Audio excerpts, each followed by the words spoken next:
This is a $300 billion bill to the US taxpayer.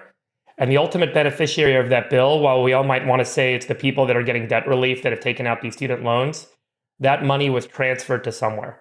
And you know where it was transferred to? University endowments and the pockets of for-profit educational institutions.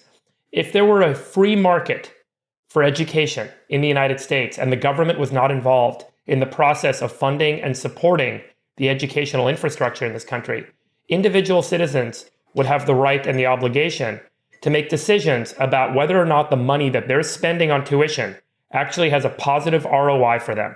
By spending $10,000 or $100,000, am I going to make more than that much money back when I graduate? And unfortunately, we've lulled our citizenry, we've lulled our country into complacency, where that decision and that calculus is no longer required because Uncle Sam is there to give you all the money you want to go to college, and the money-hungry institutions that are there to educate you are taking that money, putting it in their endowments or in the pockets of their shareholders. And at the end of the day, it turns out that that decision may not have been the best decision. And we're no longer holding ourselves individually to take responsibility for the decisions that we've made. And we're creating misincentives because of the government programs that have been created. By telling people you need to get a higher education, the government is going to pay for it for you, and it doesn't matter if it does or doesn't work. Because at the end of the day, if it doesn't work, we're just going to pay it back for you anyway.